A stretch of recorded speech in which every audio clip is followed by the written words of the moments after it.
बिस्मिल्लाहिर्रहमानिर्रहीम। प्रोग्राम इख्तिलाफ राय के साथ मैं हूं इफ्तिखार कादमी। एक तरफ क्रिकेट का वर्ल्ड कप जारी है और दूसरी तरफ महंगाई के वर्ल्ड कप में खेल दिलचस्प हो गया। डॉलर डबल सेंचुरी की तरफ जा रहा है और सोना लाख रुपए फी तोला की तरफ बढ़ रहा है। स्टॉक मार्केट का रन रेट गिर रहा है। सवाल ये है, अंपायर भी अपनी मर्जी के और विकेट भी अपनी मर्जी के, खिलाड़ी भी अपनी मर्जी के, इसके बावजूद मईशत इतनी खराब क्यों है और शिकस्त के बादल क्यों मंडला रहे हैं? रुपया गिरते गिरते हलकान होता जा रहा है और डॉलर है कि बढ़ता जा रहा है।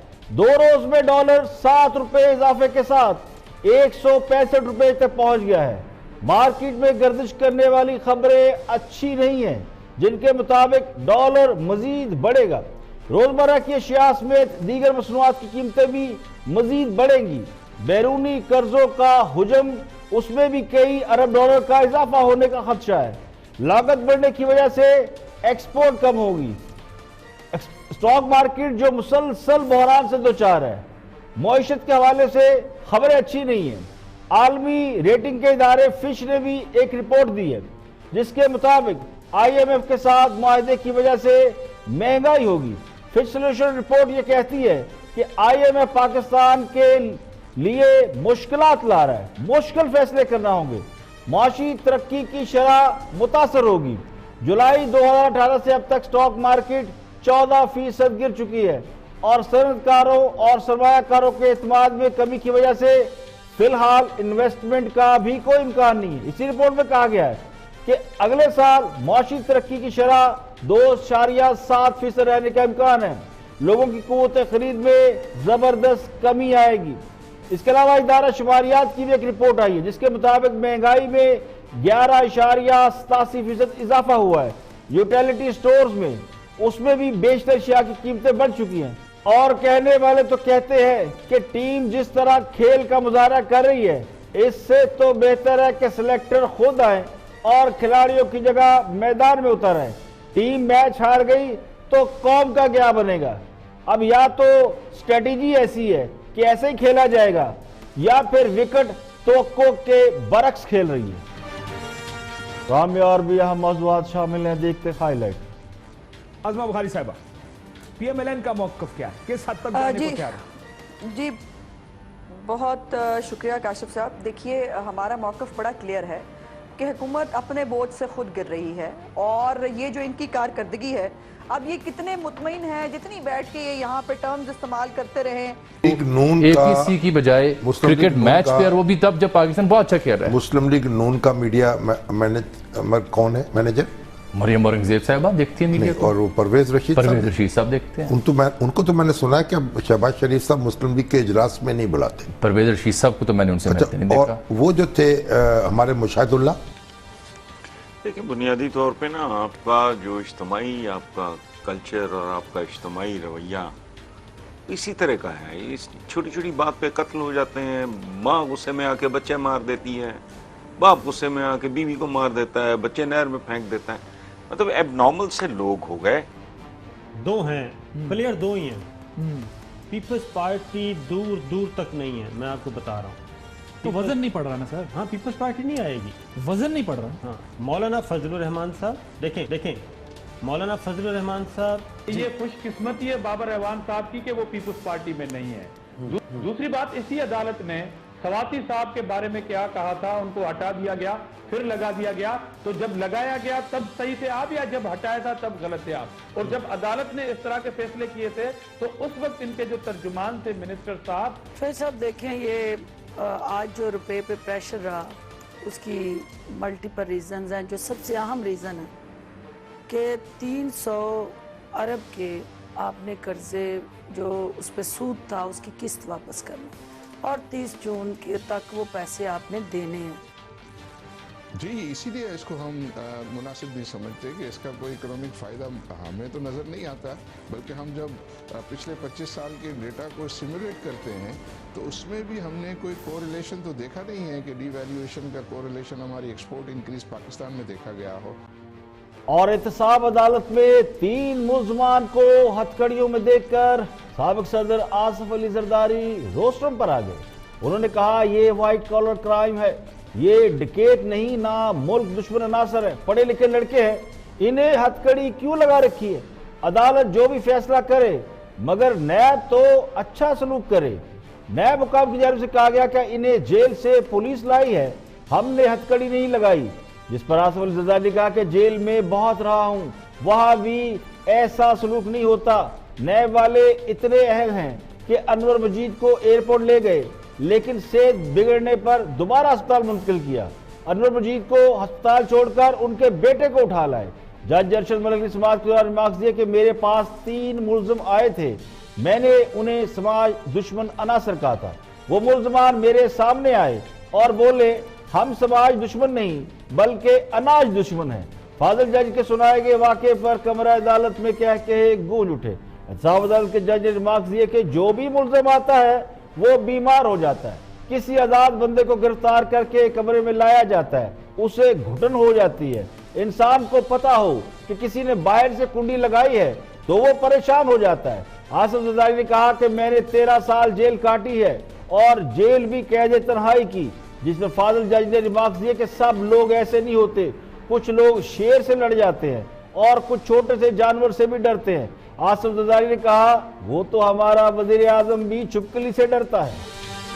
और नैब हुकाम ने दावा किया है कि मनी लॉन्ड्रिंग केस में गिरफ्तार होने वाले हमजा शहबाज और उनकी फैमिली की कंपनियों के मजीद 50 बैंक अकाउंट की तफसीलात हासिल कर ली गई। नैब के मुताबिक बैरून मुल्क से मुंतकिल होने रकूम की तफसीलात से मुतल्लिक रिपोर्ट एहतसाब अदालत में जमा करा दी गई है, जिसमें हमजा शहबाज के खिलाफ मजीद इंकशाफात सामने आए। नैब रिपोर्ट के मुताबिक हमजा शहबाज के बैंक अकाउंट में कुल 4,14,015 अमरीकी डॉलर मुंतकिल हुए। हमजा शहबाज को 2005 में यह रकम उनके पाकिस्तान में मौजूद 2 बैंक अकाउंट से मुंतकिल हुई। हमजा शहबाज को 1 जून 2005 को 99,965, 4 जून 2005 को 83,920 और 17 जून 2005 को 99,270 अमरीकी डॉलर वसूल हुए। 10 अगस्त 2005 को हमजा शहबाज ने 65,480 डॉलर वसूल किए। 10 अगस्त को एक और ट्रांजैक्शन के जरिए हमजा शहबाज ने 64,980 डॉलर वसूल किए। नैब लाहौर की रिपोर्ट के मुताबिक हमजा शहबाज से रकूम भेजने वाले अफराद से मुतल्लिक तफ्तीश करना बाकी है। और सबसे पहले बात करते हैं अपोजिशन की ऑल पार्टीज कॉन्फ्रेंस की, जो कि पाकिस्तान और न्यूजीलैंड के मैच की नजर हो गई। अपोजिशन ने कुछ अहम फैसले किए, क्या फैसले किए इसमें गुफ्तगू कर रहे हैं Kashif Abbasi of the record में। देखते हैं उस्मा बुखारी और चौधरी मंजूर क्या कहते हैं। पीपल्स पार्टी का थोड़ा सा जो मौक़िफ़ अब तक सामने आया है, वो हुकूमत फिलहाल शायद गिराना नहीं चाहते, प्रोसेसेस के तहत चलेंगे जहां तक मुझे लगता है। पार्लियामेंट को नहीं गिराना चाहते, हुकूमत गिर जाए। हुकूमत गिरती है तो गिर जाए। अज़मा बुखारी साहिबा, पीएमएलएन का मौक़िफ़ क्या है, किस हद तक जाने को तैयार है? जी बहुत शुक्रिया काशिफ साहब। देखिए हमारा मौक़िफ़ बड़ा क्लियर है कि हुकूमत अपने बोझ से खुद गिर रही है और ये जो इनकी कारकर्दगी है, अब ये कितने मुतमईन हैं, जितनी बैठ के ये यहाँ पे टर्म्स इस्तेमाल करते रहें। मैं तो उस आदमी का नुमाइंदा हूँ, उस अवाम का नुमाइंदा हूँ जिसके बिल पूरे नहीं हो रहे। आज भी 200% गैस में इजाफा कर दिया गया है। सीमेंट इंडस्ट्री ने अपनी इंडस्ट्री बंद करने का फैसला कर लिया है। उसके बाद आप मुझे देखिए, मुझे बताइए कि मैं क्या करूं, मैं किसकी बात करूं। हमने जैसे आपने शुरू में कहा था, फजलुर रहमान साहब ने तो पहले दिन ही ऑफर किया था और कहा था कि हमें इस्तीफे दे देने चाहिए, हमें नहीं जाना चाहिए हाउस के अंदर इवन। और हमने पीपल्स पार्टी ने भी और पीएमएलएन ने भी इस बात से इत्तेफाक नहीं किया, फॉर दिस ओनली रीजन कि इस हुकूमत ने जो वादे किए हैं लोगों के साथ, जो तब्दीली का चूरन इन्होंने बेचा है इतने मेहनत के साथ 4 साल सड़कों गली गली मोहल्ले मोहल्ले, अब जरा उसका मजा जो है वो लोगों को देख लेना चाहिए। और वो अब आप देख रहे हैं कि कितनी खौफनाक शक्ल के। लेकिन मैम ये एक मेरा खदशा ये है, जो पीटीआई करती रही अगर ऑपोजिशन में 5 साल, जो जिसको आप कह रहे हैं कि तब्दीली का चूरन है, उन्होंने किया क्या? उन्होंने उस वक्त जब बिजली महंगी हुई, उन्होंने सबसे ज्यादा तनकीद इमरान खान साहब ने की। गैस महंगी हुई, सबसे ज्यादा तनकीद इमरान खान साहब ने की। पेट्रोल महंगा हुआ, सबसे ज्यादा तनकीद उन्होंने की। डॉलर महंगा हुआ, सबसे ज्यादा तनकीद उन्होंने। आज उनको हुकूमत में आके खुद ये सब करना पड़ रहा है। देखिए शौक तो किसी का नहीं, लेट्स बी फेयर, एक फेयर बात करते हैं कि किसी का दिल तो नहीं करता कि हमने ये काम करना, उनको लग रहा होगा कमो बेश सबको ही करना। ये तो नहीं है कि कल आप आएंगे और हम कहेंगे जनाब आप तो बड़ी तनकीद करते थे, लेके जाए जरा बिजली गैस को और डॉलर को 2018 की प्राइस पर आपके नहीं जी, ये तो नहीं हो सकता। नहीं, इसमें काशिफ साहब थोड़ा सा फर्क है। वो ये है कि इमरान खान साहब जो है वो अपने आप को सेवियर बताया करते थे, वो निजात दहिंदा पोर्ट्रे करते थे और वो कहते थे चोर डाकू होता है हुक्मरान जब डॉलर बढ़ जाए, जब इवन पेट्रोल की प्राइस बढ़ जाए तो समझ जाओ जो है हुक्मरान चोर और डाकू है। अब मुझे बताइए इस नैरेटिव को मैं कहां ले जाऊं? जो बातें जो इकबाल ज़री उन्होंने फरमाए हैं वो तो इकबाल ज़री एग्जिस्ट करते हैं ना, मेमोरीज में भी मौजूद है और आपके पास भी मौजूद है। अपोजिशन हुकूमत को घर भेजना चाहती है लेकिन तहरीक भी नहीं चलाना चाहती। पार्लियामान के अंदर तब्दीली लाने का सोच रही है लेकिन जोड़ तोड़ की कोशिश में भी नजर नहीं आती। MQM, मुस्लिम लीग काफ और BNP अख्तर मैंगल, ये 3 सियासी जमातें हुकूमत को सहारा दे रही हैं। इनमें से एक भी जमात इधर उधर हो जाए तो हुकूमत के लिए अपना वजूद बरकरार रखना मुश्किल हो जाएगा। अपोजिशन चूंकि ये समझती है कि खान साहब अपने वादे और दावे पूरे करने में कामयाब नहीं हुए और ना आगे कामयाब होते हुए दिखाई दे रहे हैं, इसलिए पार्लियामेंट के अंदर से तब्दीली की गुंजाइश मौजूद है। उनका ख्याल ये कि या तो खान साहब के इत्तेहादी उनका साथ छोड़ जाएं या फिर उनकी जमात के कुछ लोग अपनी जमात को नाकाम होता देकर अलग हो जाएं, फॉरवर्ड ब्लॉक बना लें और खान साहब को वजीर आज़म रहने के लिए मतलूबा वोट मुयस्सर ही ना हो, वोट कम हो जाए। लेकिन इन तीनों जमातों के हवाले से ये तासुर मौजूद है कि ये मुख्तदर हलकों के ज़ेरे असर है और जब तक ताकतवर हलके इन्हें सिग्नल नहीं देंगे ये हुकूमत का साथ नहीं छोड़ सकते। तो पार्लियामान के जरिए तब्दीली फिलहाल मुश्किल दिखाई देती है। अपोजिशन सड़कों पर निकलने से इसलिए भी गुरेज कर रही है कि कहीं उनके कंधे पर रखकर बंदूक न चला दी जाए। तो APC के बाद ये समझ आई कि फिलहाल देखो और इंतजार करो को ही बेहतरीन पॉलिसी समझा जा रहा है। यहाँ पे लेंगे एक ब्रेक और ब्रेक के बाद जब वापस आएंगे और भी हम मौजूदात आपके साथ शेयर करेंगे, हमारे साथ रहिएगा।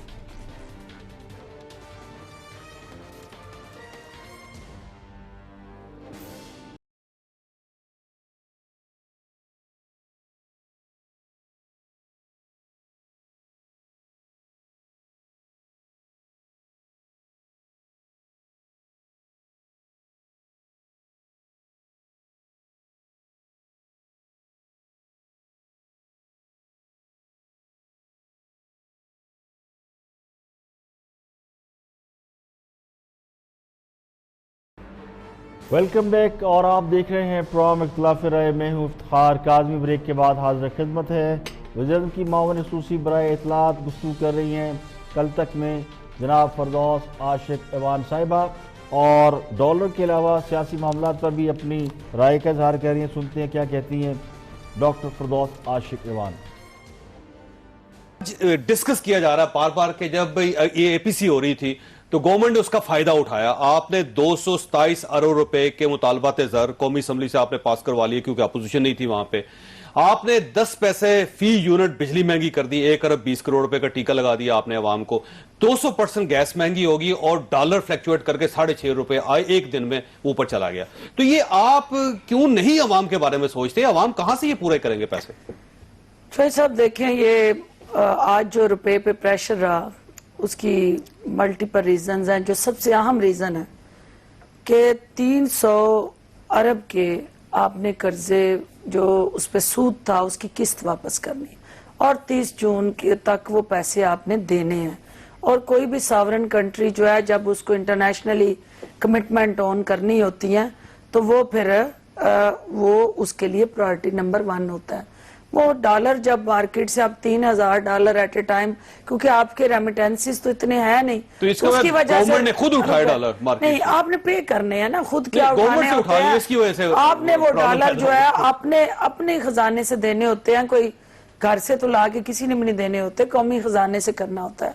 उससे रुपए पे प्रेशर आया और होपफुली ये आप जब पे कर देंगे तो ये मसनूई जो एक सेटल हो जाएंगे। कितने दिनों में ठीक हो होपफुली फ्री फ्लोट मार्केट है और उसका रिपरकशंस जो थोड़ा सा झर्क आया वो सेटल होगा। आई कांट प्रिडिक्ट कि कब होगा, लेकिन होगा, अपनी एक्चुअल पोजीशन में वो रेटिफाई होगा। हुक्मरान जमात को ये नहीं मालूम कि डॉलर कब वापस आएगा, तो जो हुकूमत में नहीं है उन्हें कैसे मालूम कि डॉलर किधर जाके रुकेगा और वापस आएगा भी या नहीं। लगता यूं कि हुक्मरान जमात ने डॉलर की कीमत को वापस लेने के लिए किसी पीर या पीरनी से चिल्ला या वजीफा शुरू करा रखा है। इसीलिए तो उम्मीद पर दुनिया कायम है। उम्मीद जाहिर की जा रही है कि डॉलर वापस आएगा, लेकिन कब वापस आएगा ये उस चिल्ला या वजीफा करने वाले के अमल पर मुनसर है। अगर डॉलर चिल्ला कशी और वजीफा के जरिए ऊपर नीचे हो सकता तो फिर सारी दुनिया यही काम कर रही होती। डॉलर फ्री फॉल की तरफ जा रहा है और महंगाई आसमान पर, यानी आसमान से बातें कर रही है, और किसी को इस बात का एहसास नहीं है कि इससे आम आदमी की मुश्किलात में किस कदर इजाफा हो रहा है और आगे भी हो सकता है। हुकूमत सिर्फ तसल्लियों से काम चलाने की कोशिश कर रही है।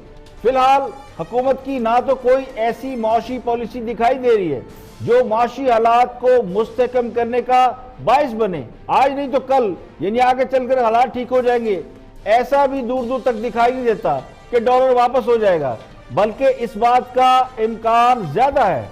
और मुबस्सरीन, माशी माहिरीन ये कह रहे हैं कि डॉलर की कीमत में मजीद इजाफा होगा। आगे बढ़ते हैं और बात करते हैं, बहुत सीनियर जर्नलिस्ट हैं, कॉलमिस्ट हैं, दानिश्वर हसन निसार साहब गुफ्तगू कर रहे हैं रिपोर्ट कार्ड में।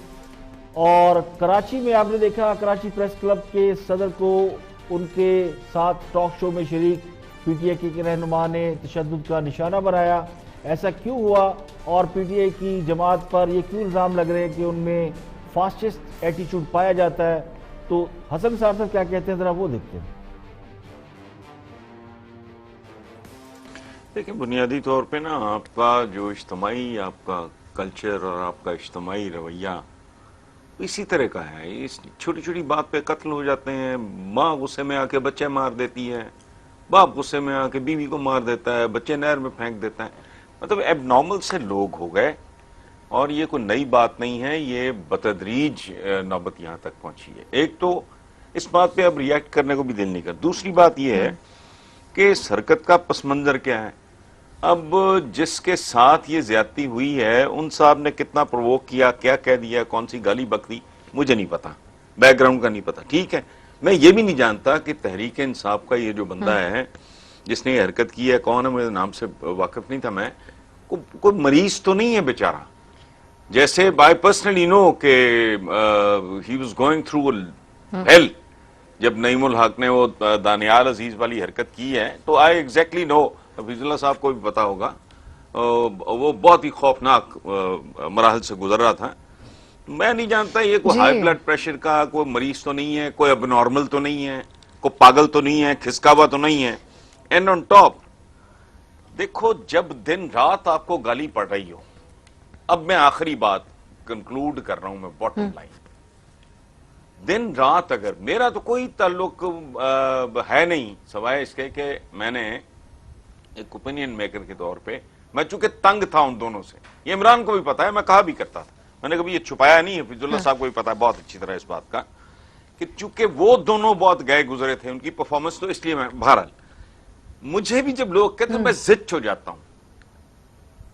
अब जिस कम्युनिटी में मैं रहता हूं यहां से मेन गेट तक it's a very small gated community, तो मुझे जब लोग हाथ दे के रोकते हैं और पूछते हैं जी क्या हो रहा है, अच्छा दिन रात आपको गाली पड़ रही हो, आप पे नुक्ताचीनी हो रही हो, तनकीद हो रही हो, आपके पास जवाब भी कोई ना हो, तो आदमी चिड़चिड़ा हो जाता है। लेकिन हसन साहब, कोई आप जैसा कोई बहुत मजबूत आसाब का बंदा हो, हसन साहब हमेशा से हुकूमतों के ऊपर तनकीद होती आई है हर तरफ से। इनकी तो नहीं भाई, इनकी तो ना कोई तालीम है, ना तरबियत है, ना ग्रूमिंग है, ना तजर्बा है, ना एक्सपोजर है, और पे दिन रात हर तरफ से गाली पड़ रही है। कोई नालायक नालायक का उन्होंने विरद शुरू किया हुआ है, तो एक ओवरऑल बंदे का मैं देखिए, हसन निसार साहब इस बात का इतराफ कर रहे हैं कि हुक्मरान जमात को आवाम से गालियां पड़ रही हैं, इसलिए वो दबाव और चिड़चिड़ाहट का शिकार है। इसका मतलब ये है कि मुश्तरी होशियारबाज इस गुस्से, दबाव और डिप्रेशन का शिकार और लोग भी बन सकते हैं, और इसका नतीजा ये निकलेगा कि कभी ना कभी लोग जवाब देने पर उतर आएंगे और फिर बात सिर्फ गालियों तक महदूद नहीं रहेगी।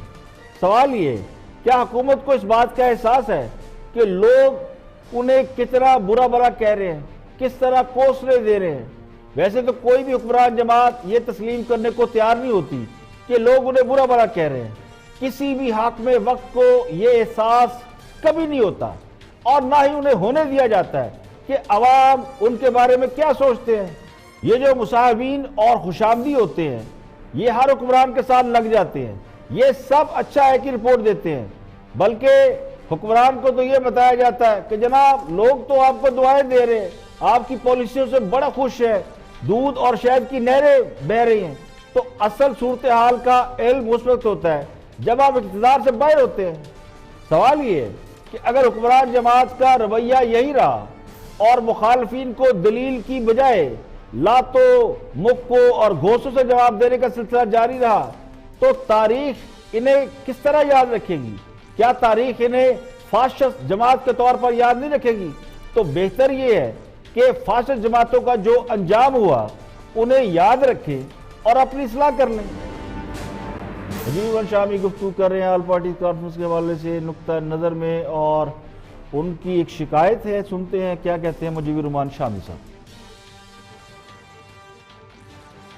एपीसी की बजाय क्रिकेट मैच प्लेयर, वो भी तब जब पाकिस्तान बहुत अच्छा खेल रहा है। मुस्लिम लीग नून का मीडिया कौन है मैनेजर? मरियम औरंगजेब साहब देखती हैं मीडिया को, और वो परवेज रशीद साहब देखते हैं। उनको तो मैंने सुना है कि शहबाज शरीफ साहब मुस्लिम लीग के इजलास में नहीं बुलाते। परवेज रशीद साहब को तो मैंने उनसे मिलते नहीं देखा। वो जो थे हमारे मुशाहिदुल्लाह, हाँ जी, वो तो सेक्रेटरी हैं, पता गायब है, नजर नहीं आते। नहीं, असल में ये सारे लोग जो है ना, ये इतने अगर माहिर होते यानी मीडिया मैनेजमेंट के, तो मुस्लिम लीग नून की जब हुकूमत कायम थी, हाँ जी, और उसकी वो दुर्गत बनी उस वक्त वो बनती। क्या बात है। यानी इन्होंने इनके होते हुए मुस्लिम लीग नून की हुकूमत का तमाशा लगा, वो इक़्तिदार से महरूम हुई, उसके लीडर जो हैं उनको सजा हुई, उन पे मुकदमे कायम हुए, और ये जो है ये सारे मीडिया मैनेजर हाथ पे हाथ रख के देखते रहे। वैसे ये तो बड़ी बुनियादी सी इसी तरीके से हमारी जो दरकार नहीं है। ब्रेक पार्टी है, उसके कौन है? उसके भी कई लोग हैं, शेरी रहमान साहबा देखती हैं, फरतुल्लाह बाबर साहब हैं, ये मुस्फर नवाज खोखर साहब हैं, कई दोस्त हैं उनके पीछे। फिर उनको असल में मेरे ख्याल ज्यादा घरों का मेहमान जो है ना वो भूखा रह जाता है। सही है, ये भी मसला है ना, ये बात। तो इनकी कुछ इनके पहले जो मीडिया मैनेजर्स हैं उनकी कोई क्लास लेनी चाहिए, बिल्डैट को कहें उनका भी कोई ट्रेनिंग का कोर्स करे ताकि उनको पता चले कि मीडिया मैनेजमेंट क्या होती है। ये अगर आज ये शामी साहब, मैं ब्रेक आ गया, लेट हो गए, अगर ये मैच आज ना होता तो यकीन जाने यही एपीसी हर हाल में मगर खबरों में टॉप ऑफ द लिस्ट होती। मगर वो कहते हैं कि जिस तरह आप सरफराज से मायूस थे और फिर उन्होंने वो इमर्ज किया है, उसी तरीके से मौलाना फजलुर रहमान भी आपको अच्छी तरह बैटिंग करके दिखाएंगे। ब्रेक लेते हैं। सवाल ये कि जब इस बात का पता पहले से चल गया था कि नवाज शरीफ इक़्तिदार से हटा दिए जाएंगे और उन्हें सजा भी दी जा सकती है, तो फिर नवाज शरीफ की मीडिया टीम या उनके मीडिया मैनेजर्स क्या कर लेते? ये दुरुस्त है कि नवाज शरीफ और जरदारी साहब की मीडिया टीमों के पास इमरान खान के इल्जामात की यलगार का कोई जवाब नहीं था।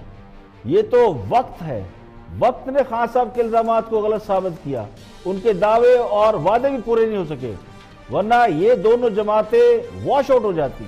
मगर ये भी हकीकत है, अपोजिशन भी इस वक्त कंफ्यूजन का शिकार है।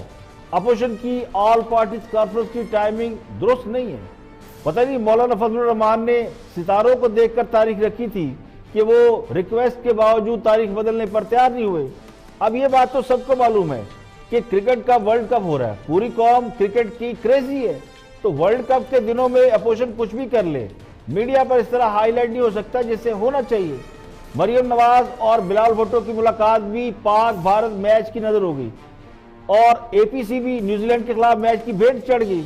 इसी से तो लगता है कि मीडिया मैनेजर जो है वो नाकाम हुए, या तो ये मीडिया मैनेजर्स का काम है, या फिर अपोजिशन कंफ्यूज है, और या फिर नाकामियों से अब तक कोई सबक नहीं सीखा गया। यहाँ पे लेंगे एक ब्रेक, और ब्रेक के बाद जब वापस आएंगे और भी हम मौजूद आपके साथ शेयर करेंगे। हमारे साथ रहिए।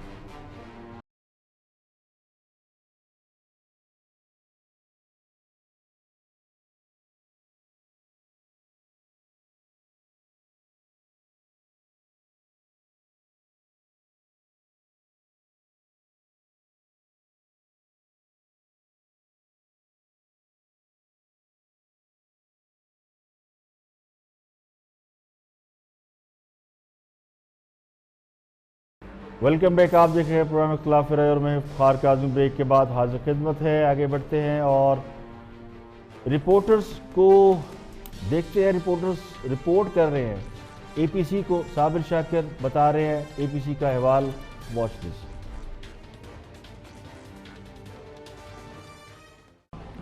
दो हैं प्लेयर, दो ही हैं। पीपल्स पार्टी दूर दूर तक नहीं है, मैं आपको बता रहा हूँ। तो वजन नहीं पड़ रहा ना सर? हाँ, पीपल्स पार्टी नहीं आएगी, वजन नहीं पड़ रहा। हाँ, मौलाना फजलुर रहमान साहब देखें मौलाना फजलुर रहमान साहब, मरियम बीबी, मैं मुस्लिम लीग नवाज भी नहीं कह रहा, ठीक है। मौलाना फजलुर रहमान साहब, मरियम बीबी और अचकजई साहब, ये तीन हैं जो चाहते हैं सब कुछ तहस नहस हो जाए। इवन मुस्लिम लीग नवाज में नवाज शरीफ साहब भी ये नहीं चाहेंगे। इवन शहबाज शरीफ तो खैर वो तो है ही नहीं। आपने आज सिटिंग अरेंजमेंट देखा, शहबाज शरीफ साहब ने ये पहले शर्त रखी थी कि उनको प्रॉपर मेरे बेटे वाला हाल नहीं करना। हमजा शहबाज के कुछ किया था जरदारी हाउस में, उन्होंने कहा था कि मेरे साथ ये देखें ज़रा, ठीक है जी। अरे ये मेरा ख्याल है कि नहीं, ये जगह उनके लिए पहले से फिक्स की गई होगी। क्या मेरा ख्याल है ये फिक्स तो कुर्सियों में नहीं, कुर्सियों में फासला देख लेना आप, ज़रा दिखाइएगा। ये देखें कुर्सियों में फासला देखें। सर वो तो फासला उनके बीच में है, ये तो डिसाइडेड है, हमें पता है कि ये फासले सर आप देखें कि तीन कुर्सियों में बिल्कुल कंधे से कंधा मिलाया हुआ, जैसे वो, ठीक है, कंधे से कंधा मिलाया है, सब्ज रंग है। मुझे लगता है वो फासला तो है, लेकिन कुर्सी ये शहबाज शरीफ साहब की ही थी, इस पे मरियम बीबी ने आज बैठना नहीं। सर नहीं, सब्ज रंग मीन एग्जेक्टिव और बाकी नॉर्मल है। इस वक्त देखें ये दो तस्वीरें मैं आपको बताता हूँ, ये तस्वीरें देख लें। शहबाज शरीफ साहब उधर देख रहे हैं, मरियम बीबी बिल्कुल अपोजिट साइड पे देख रही। मेरा ख्याल है कि शहबाज शरीफ साहब ने आज वही तस्वीरें बनवाई हैं जो जरदारी हाउस में मरियम बीबी ने हमजा शहबाज के साथ किया था। ये देख लें आप। बट प्रैक्टिकली तो उनके उन्होंने खुद मरियम बीबी ने माना है कि नजरियाती इख्तिलाफ या सियासी इख्तिलाफात होते हैं, पार्टी में भी डिफरेंस ऑफ ओपिनियन होता है, तो वो तो है उनके बीच में, वो तो मानते हैं। नहीं सही, नजरियाती नहीं, यहाँ तो अमली इख्तिलाफात नजर आ रहे हैं। हुकूमत क्या कर रही है? अवाम का खून कैसे निचोड़ा जा रहा है? डॉलर कहां से कहां चला गया? कर्जों में बैठे बिठाए अरबों रुपए का इजाफा हो गया। बिजली महंगी, 100 की चीज 200 में मिल रही है। आटा, तेल, गैस, घी सब कुछ महंगी हो रहे हैं। और हमें हमारे दोस्त ये बताने की कोशिश कर रहे हैं कि किसी के खानदानी इख्तिलाफ है या जाती इख्तिलाफात है। अवाम को इस बात से क्या गर्ज कि सियासतदानों में इख्तिलाफात जाती है या सियासी है? ये तोता कहानियां बता कर अवाम का वक्त जाया करने से क्या फायदा? अगर किसी के खानदानी इख्तिलाफात हैं तो इसका क्या मतलब? अवामी मफादात के मामला पर आंख बंद कर ली जाए। ये दुरुस्त है कि अपोजिशन तहरीक के हवाले से मुनक़सम नजर आती है। पार्लियामेंट के अंदर बैठे लोग ये समझते हैं कि पार्लियामेंट के अंदर तब्दीली लाई जाए, और पार्लियामेंट से बाहर समझते हैं लोग कि सड़कों पर लॉकडाउन किया जाए। लेकिन इसमें कोई दो राय नहीं है कि तमाम सियासी जमातें जमहूरी तरीके से आगे चलना चाहती हैं। और अब आपको मैं एक क्लिप कल हमने रिकॉर्ड किया था, लेकिन आपको दिखाने से हम रह गए, और वो क्लिप ये था कि हुमायूं अख्तर खान ने गुफ्तगू की थी और ये कहा था कि मौजूदा दौर हुकूमत में जिस तरह गिरफ्तारियां हो रही हैं, माजी में इसकी कोई नज़ीर नहीं मिलती। तो मैंने एक रेफरेंस उनके लिए किया था, अगर आपको वो दिखाते हैं। आप क्लिप देखिए। देखिए, लोगों की याददाश्त कमज़ोर हो सकती है, लेकिन मीडिया, इसीलिए बुरा लगता है कि मीडिया की याददाश्त कमज़ोर नहीं है। हुक्मरान जमात ये समझती है और दावा भी कर रही है कि माजी में कभी किसी वजीर को नहीं पकड़ा गया। कोई ऐसी मिसाल मौजूद नहीं जब हुकूमत के किसी वजीर को अंदर किया गया हो।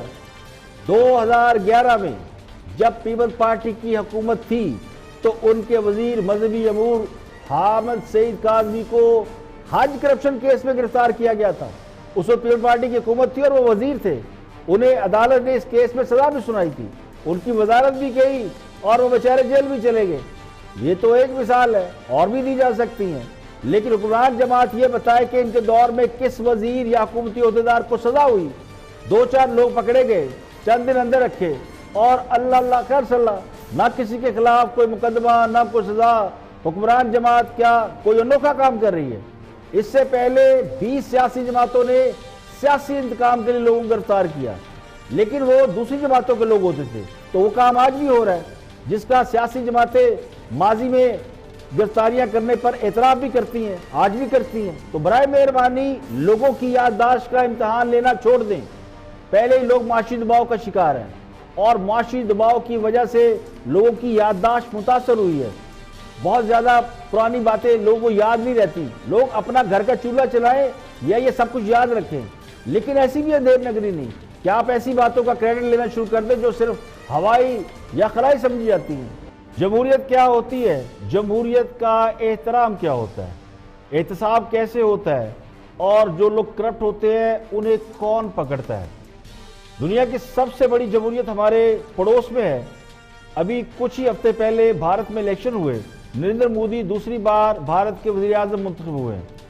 वहां की अपोजिशन है कांग्रेस, और मुंतखब होने के बाद एहतसाब के हवाले से मोदी ने गुफ्तगू की। एक हमारे आप देख रहे हैं एहतसाब चल रहा है, और हमारे यहाँ क्या हो रहा है, और दुनिया की जो बड़ी जमहूरियत है उसका एहतसाब के हवाले से क्या मौक़िफ़ है, जरा वो भी देखते हैं। भ्रष्टाचार के खिलाफ लड़ाई हमारी जारी रहेगी।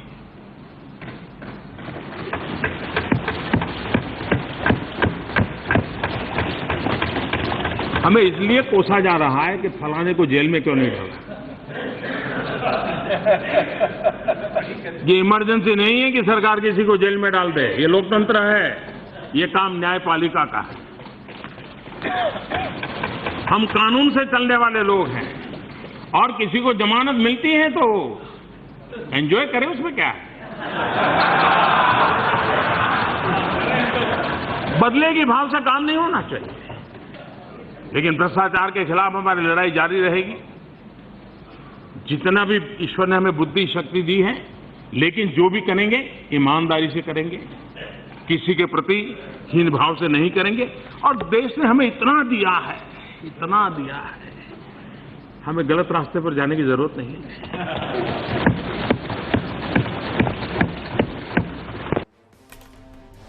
तो ये होती है जमहूरियत, और ये होता है जिसे लोकतंत्र कह रहे हैं, यानी अवाम की राय, अवामी नुमाइंदे। जब अवामी नुमाइंदे मुंतखब होकर पार्लियामेंट में पहुंच जाते हैं तो उनके खिलाफ जो भी इल्जाम हो, जो भी एलिगेशन हो, उन पर हुकूमतें कार्रवाई नहीं करती। इंसाफ के इदारे बने हुए हैं, वो अदालतों का काम है। एक आप देख लिया हमारे यहाँ जिस तरह न्याय एहतसाब कर रही है, जिस तरह लोगों को पकड़ रही है, और लोगों पे पकड़ के उनके ऊपर ये एलिगेशन लगाया जाता है जी कि आपके एसेट बियॉन्ड मीन है, आपके असासे ज्यादा है और आमदन कम है। और पकड़ा किनको जा रहा है? पकड़ा जा रहा है सियासी जमातों को। तो यहाँ जो सियासी माहौल है उसकी वजह से खराब हो रहा है। जबकि आप अपने पड़ोसी मुल्क में देखें कि वहाँ सियासी माहौल को नॉर्मल रखने के लिए गवर्नमेंट आ गई है, और अब गवर्नमेंट अपना काम करेगी। उसका ये काम नहीं है कि लोगों को पकड़े, अंदर करे, उन पर इल्जाम लगाए। वैसे तो वो कह सकते हैं जी कि अब हम जीत गए हैं, और जितनी मुखालिफ जमातें हैं उनके ऊपर लगाए एलिगेशन, करप्शन के चार्ज लगाए हैं। क्या इंडिया में करप्शन नहीं होती? बड़े पैमाने पे करप्शन होती है, बड़े बड़े स्कैंडल है। और वहां पे तो स्कैंडल भी 2, 4, 5 करोड़ का नहीं होता, बल्कि कई 100, कई हजार करोड़, इससे नीचे वो बात ही नहीं करते। तो आप करप्शन का और करप्शन के खिलाफ निपटने के लिए एहतसाब का जो तरीकेकार होता है उसका मॉडल पड़ोस में देखें और अपने यहां देखें, फिर उसके रिजल्ट देखें कि वहां क्या हो रहा है। वहां ग्रोथ रेट ऊपर जा रहा है। इंडिया दुनिया की एक बड़ी मुआशी ताकत बन चुका है, और यह भी कहा जा रहा है कि चीन के बराबर खड़ा है। यानी चीन और इंडिया अपकमिंग मुआशी ताकतें हैं। हमारे यहाँ भी एहतसाब हो रहा है, और हमारे यहाँ क्या रिपोर्ट हो रही है जी? हमारे यहाँ रिपोर्ट ये हो रही है कि इस साल हमारा ग्रोथ रेट 3.7% और अगले साल 2.7% या 2.6% रहेगा। यानी हमारा एहतसाब हमें नीचे गिराता चला जा रहा है, और इंडिया वालों का एहतसाब उनको ऊपर ले जाता जा रहा है। तो वजह क्या है?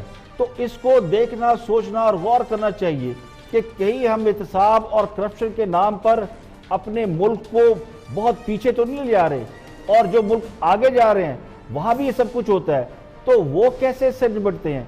तो ये सब कुछ लर्न करने की और सीखने की चीजें। आज के लिए इतना ही। कल फिर हाजिर होंगे मजीद खबरों, तबसरों, तजियों के साथ। प्रोग्राम खिलाफ राय से इफ्तिखार काज़मी को इजाजत दें। अपना बहुत बहुत ख्याल रखिएगा।